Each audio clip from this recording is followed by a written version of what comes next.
그 바울 사도가 로마서 5장에서 한 사람 아담으로부터 죄와 죽음이 들어왔고 한 사람 그리스도로부터 의와 생명이 들어왔다, 이런 귀한 말씀을 우리에게 들려줍니다. 한 사람 아담이 하나님 말씀에 불순종하여 죄를 지음으로 세상에 죽음이 찾아왔고, 그리스도 예수께서 십자가에 달려 순종하심으로 의가 들어왔고, 그 그리스도로 인하여서 우리가 생명을 얻는 역사가 일어났다는 말이죠. 에덴 동산에서 아담과 하와가 타락한 이야기는 첫 번째 인류에게만 해당되는 이야기가 아니라 바로 오늘 나의 이야기라고 하는 것을 기억해야 됩니다. 우리는 죄를 짓지 않아도 아담 안에 있다는 이유 하나 때문에 아담이 지었던 그 죄의 속성을 고스란히 대물림 받습니다. 이것을 우리가 원죄 그렇게 말을 합니다. 독일 사람들은 원죄를 상속죄, 유전죄 그렇게 말을 하거든요. 이거는 유전적으로 저절로 상속을 받기 때문에 누구도 물리칠 수가 없어요.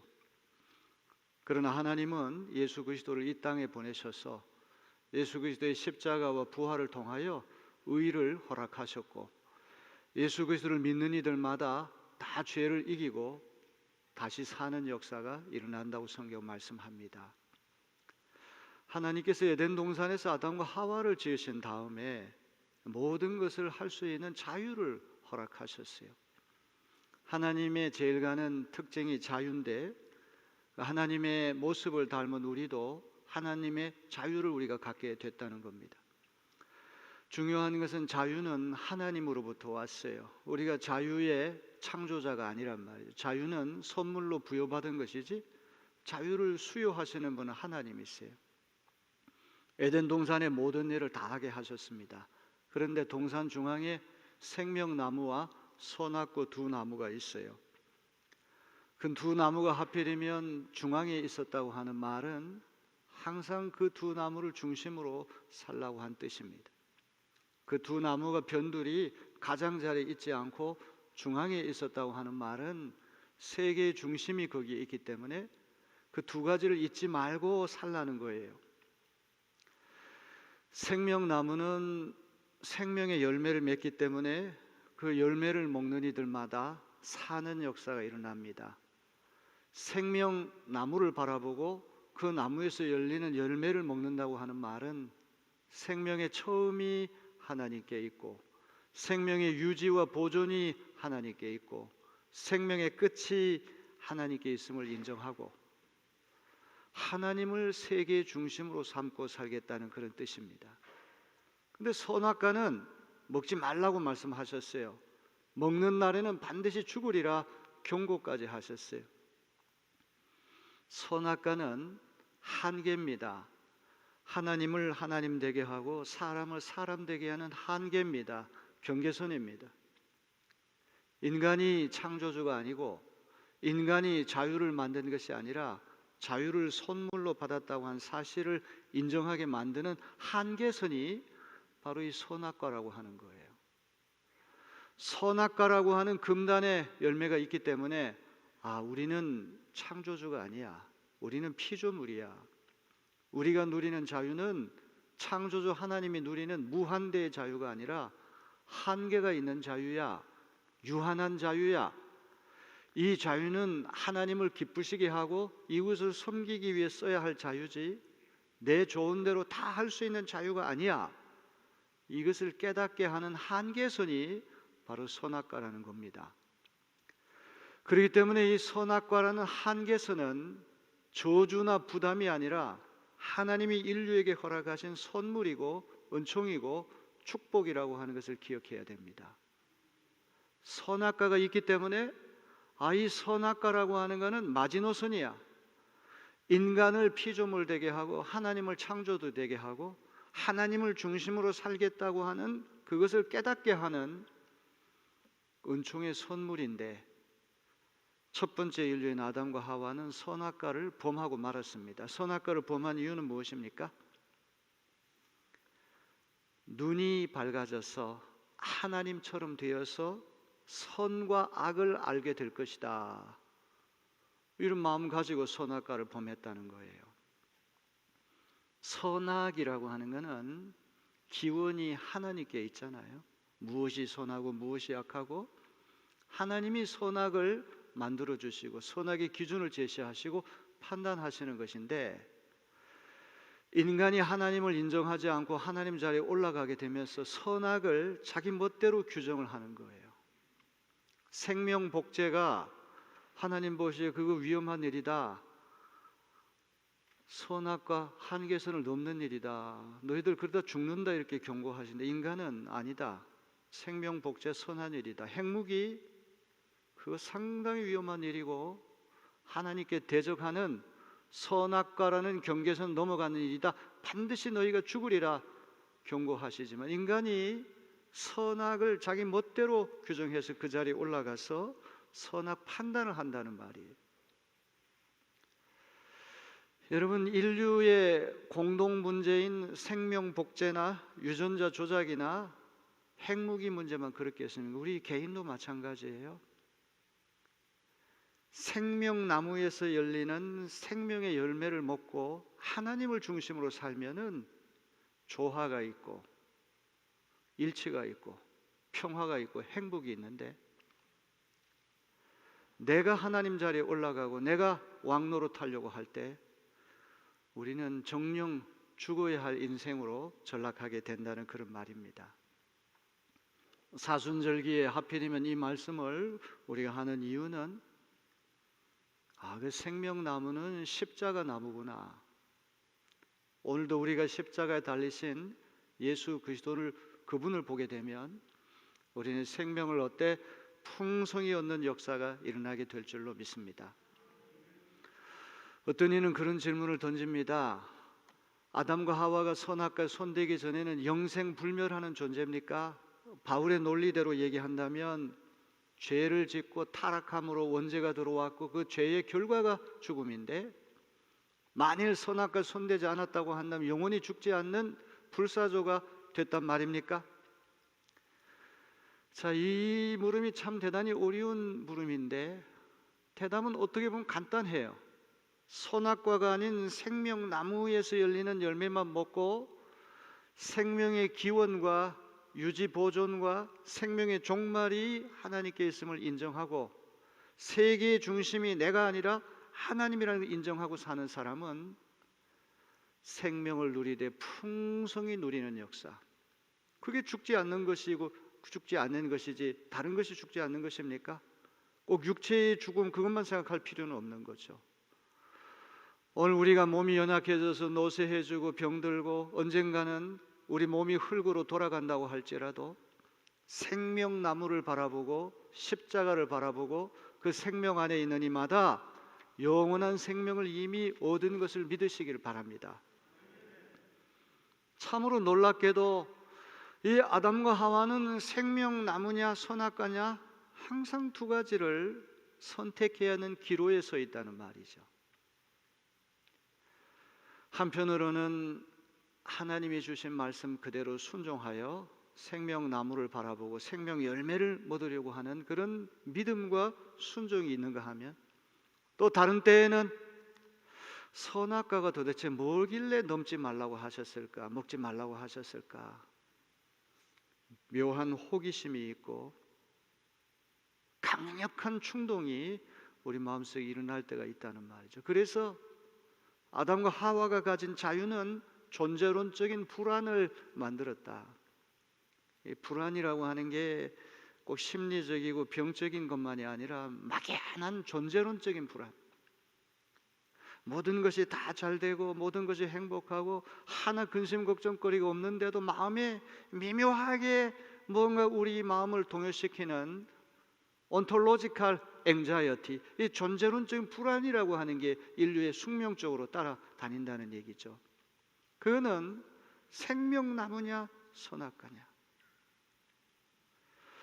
오늘 이 시간에도 동산중앙을 바라보면서 생명나무를 바라보고 생명을 취할 것이냐, 아니면 내가 하나님 자리에 올라가서 사망나무, 죽음나무를 취할 것이냐, 이것이 우리 마음속에 갈등을 일으키기 때문에 우리 마음에는 묘한 설명하기 어려운 불안감이 도사리고 있다는 그런 이야기입니다. 자, 오늘 제 말씀은 간단합니다. 선악과에 손을 댄 다음에 어떤 일이 일어났습니까? 대대적인 분열과 분리와 소외가 일어났다는 말이에요. 가장 좋은 말은 소외라고 하는 말이에요. 소외라고 하는 말은 떨어진다는 말이고, 경계한다는 말이고, 두려워하게 된다는 말이고, 적대적인 관계가 된다는 그런 말이에요. 이거는 철학적인 개념이면서 사회학적인 개념입니다. 아주 중요한 개념이 이 소외라고 하는 개념인데,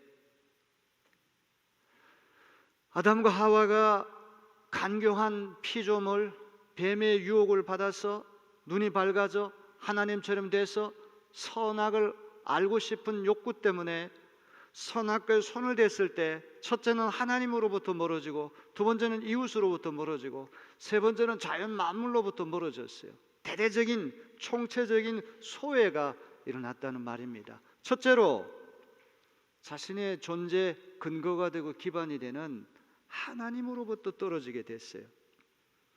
우리 창세기 3장 8절 말씀 다 같이 읽어봅니다. 그 남자와 그 아내는 날이 저물고 바람이 서늘할 때에 주 하나님이 동산을 거니시는 소리를 들었다. 남자와 그 아내는 주 하나님의 낯을 피하여서 동산나무 사이에 숨었다. 선악과에 손을 대지 않고 동산 한가운데 있는 생명나무를 바라보면서 그 생명나무에서 열리는 열매를 먹고 말씀에 순종하고 살았을 때에는 하나님을 두려워할 필요도 없고 도망갈 필요가 없는데, 이제 선악과를 범하고 죄를 짓게 된 다음에 제일 먼저 나타나는 현상은 하나님을 두려워하는 존재가 됐다는 말이죠. 주 하나님의 낯을 피하여 숨고 도주하는 인생으로 바뀌었다는 이야기예요. 타락하기 전에는 하나님과 일치가 되고 하나님이 나를 만드셨다는 것을 인정하고 나는 하나님의 피조물이고 에덴 동산에 이런 행복감을 내게 주셨다는 것을 알기 때문에 하나님을 낯선 분이 아니에요. 하나님은 일치된 분이고 내 생명의 기원이 거기에 있음을 인정하는 그런 분인데, 내가 눈이 밝아져서 하나님 자리에 올라가서 선악 판단을 내가 하는 그런 창조가 되겠다, 이렇게 했을 때 하나님으로부터 분리되고 분열되고 소외되는 현상이 일어났다는 거예요. 오늘날도 마찬가지 아닙니까? 아담과 하와의 이야기는 첫 인류의 이야기가 아니라 나의 이야기입니다. 오늘 나의 이야기입니다. 우리는 하나님으로부터 도주하고 싶어 합니다. 하나님의 낯을 피하여 한없이 끝없이 숨어버리고 싶은 것, 이것이 타락한 인간, 죄를 지은 인간의 속성이 아니고 무엇입니까? 동인천에서 괴로운 일이 있다고 그래가지고 아프리카로 여행을 간다고 그래가지고 그 마음이 위로를 받나요? 달나라 간다고 해서 달라지나요? 목성을 가고 화성을 간다고 달라지나요?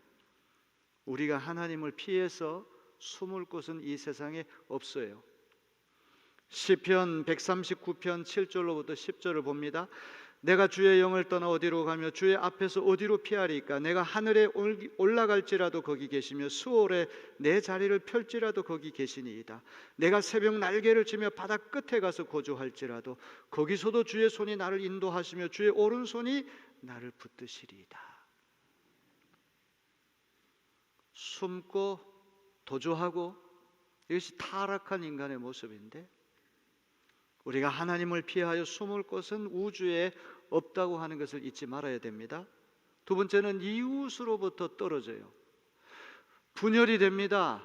분리가 됩니다. 소외가 일어납니다. 지난주에도 제가 말씀드렸습니다. 타락하기 전에는 벌거벗었으나 서로가 수치심을 느끼지 않았어요. 왜? 일체 동심이니까. 아담의 갈비뼈에서부터 하와가 나왔고, 하나님께서 아담이 독초하는 것을 보기 안 좋으셔서 동반자를 허락하셨어요. 자기 몸이 벌거벗었다고 할지라도 벌거벗은 자기 몸을 보고 부끄러워한 사람 없어요. 타인에게 들킬까 봐 부끄러워하는 것이지, 내 몸이 벌거벗은 상태에서는 수치심이 발생 안 합니다. 아담과 하와가 타락하기 전에는 서로가 자기 몸입니다. 일치된 몸입니다. 내 몸을 내가 보는 것과 마찬가지예요. 그런데 타락한 다음에는 아담과 하와는 갑자기 낯선 존재가 되고 말았어요. 이질적인 존재가 되고 말아요. 타자가 됐어요. 굉장히 두렵습니다. 경계해야 됩니다. 그러면서도 외로우니까 병적으로 갈망하고 병적으로 갈구하는 아주 이중적이고 묘한 이웃이 되고 만 거예요. 우리도 그렇죠. 지하철을 탈 때 낯선 사람 보게 되면 경계부터 먼저 하죠. 해코지 당하면 안 되는데 항상 경계하고 두려워하는 마음이 있으면서도 혼자 외로우니까 또 누군가 교제하고 싶은 그런 마음이 우리 속에 있다는 그런 말이에요. 디트리 보네포의 책을 읽어보니까 양심이라고 하는 것은 타락 이전에는 양심이 없었다는 거. 왜? 분열되지 않으니까, 일치가 됐으니까. 하나님과 인간이 하나 되고 사람과 사람이 하나 되고 자연 만물과 일치되고 조화된 그런 삶을 살았기 때문에 양심이 필요가 없는 거예요. 양심은 분열되고 분리되고 소외되면서부터 생기게 된 거란 말이죠. 왜 하나님이 두려워서 도주하고 숨고 피하려고 합니까? 양심이 발동했기 때문에 그런 거예요. 왜 상대방의 부끄러운 모습을 보기에 눈을 가리고 상대방에게 내 부끄러운 모습이 들키면 왜 옷으로 가리려고 합니까? 양심이라고 하는 것이 타락의 결과로 발생했다고 하는 말은 그게 상당히 설득력이 있는 말이라고 저는 생각합니다. 더 놀라운 일이 일어나죠. 아담과 하와가 타락한 다음에 책임을 지려고 하죠. 책임을 남에게 미룹니다. 책임 전가를 합니다. 타락하기 전에는 서로 신뢰하고 아끼고 자기 몸의 일부분으로 여기면서 그렇게 조화롭게 평화롭게 지내던 이웃이 이제는 자기 책임을 전가하는 그런 대상으로 전락합니다. 우리 창세기 3장 11절로부터 13절을 잘 눈여겨보세요. 내가 너더러 먹지 말라고 한 그 나무의 열매를 내가 먹었느냐? 그 남자는 핑계를 대었다. 하나님께서 저와 함께 살라고 짝지어 주신 여자, 그 여자가 그 나무의 열매를 저에게 주기에 제가 그것을 먹었습니다. 주 하나님이 그 여자에게 물으셨다. 너는 어쩌다가 이런 일을 저질렀느냐? 여자도 핑계를 대었다. 뱀이 저를 꿰어서 먹었습니다. 아담은 제가 눈이 밝아져서 하나님처럼 되고 선악을 아는 존재가 되기 위해서 선악과 손댔으면 이렇게 말 안 해요. 저 여자 때문에 그렇게 했다는 거죠. 근데 더 놀라운 얘기는 하나님께서 저와 함께 살라고 짝지어 주신 여자, 하나님이 저 여자를 저의 배우자로 주시지 않았다고 한다면 이런 일이 없었을 텐데 하나님이 저 여자를 저에게 주셨기 때문에 제가 선악과 손댄 것 아닙니까? 궁극적인 책임을 하나님께 전가시키는 그런 모습을 보이고 있는 거예요. 여자도 마찬가지죠. 왜 그랬느냐? 솔직하게 하나님, 제가 눈이 밝아져서 하나님처럼 되고 선하게 판단을 제 멋대로 하려고 그랬습니다. 이렇게 얘기 안 하죠. 뱀이 저를 유혹했기 때문에 이랬으니까 뱀의 책임입니다. 뱀은 누가 지었습니까? 하나님 지으셨으니까 결국 하나님께 책임을 미루는 것이죠. 폴 틸리라고 하는 신학자는 이 타락과 원죄라는 건 두 가지다. 첫째는 교만. 피조물인 인간이 창조주 자리를 넘보고 창조주 자리를 찬탄한 휘브리스, 이 교만이 첫 번째 죄의 속성이에요. 두 번째는 무책임. 자기 스스로 책임을 지려고 하지 않고 누구 때문에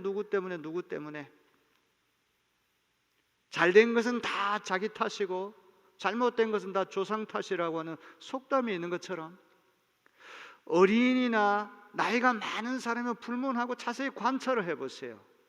다 핑계 없는 무덤이 없다고 책임을 스스로 지려고 하지 않고 다 남에게 전가하기 바쁩니다. 공무원들의 세계가 특히 그런 세계가 아니겠습니까? 뭐 하나 까다로운 문제 허락해 주는 게 어려운 게 괜히 도장 찍어줬다가는 나중에 책임져야 되니까 책임 안 지려고 한두 사람이 결제할 수 있는 걸 11개, 12개까지 올라가는 이유가 나중에 무슨 일이 생기면 누가 책임지느냐, 이 문제가 아닙니까? 오늘 우리도 이런 아담과 하와의 어떤 유전적인 그런 죄를 고스란히 물려받았어. 우리 가운데 뭐가 잘못된 일이 있을 때 속 시원하게 제가 잘못했습니다 이렇게 얘기하는 애들이 몇이나 되겠습니까? 다 책임을 남에게 미루어요. 대통령부터 코 흘리게 어린아이 이르기까지. 지금 이제 청와대를 떠나야 되는 그 대통령, 옛날에 박근혜 대통령 했을 때 온 문제 가지고 특활비 또 어떻게 썼는가 그렇게 거세게 몰아붙였어요. 똑같이 당하는 거 아닙니까? 그런데 속 시원하게 내가 잘못했습니다, 너무 사치했습니다, 너무 화려했습니다 이런 얘기 절대 안 합니다. 왜? 인간이 죄인이기 때문에 그런 것이죠. 원죄가 우리를 사로잡고 있기 때문에 그런 거예요. 이걸 인정할 때 구원이 있는 거예요. 이걸 인정할 때 구원의 소광이 비치는 거예요. 이것을 인정할 때 생명나무로 돌아갈 수 있는 줄로 믿습니다. 문제는 끝까지 생명나무를 보지 않습니다. 여전히 우리는 선악과라는 한계선, 마지노선, 하나님이 그것만큼은 하지 말라고 했는데 그걸 하잖아요.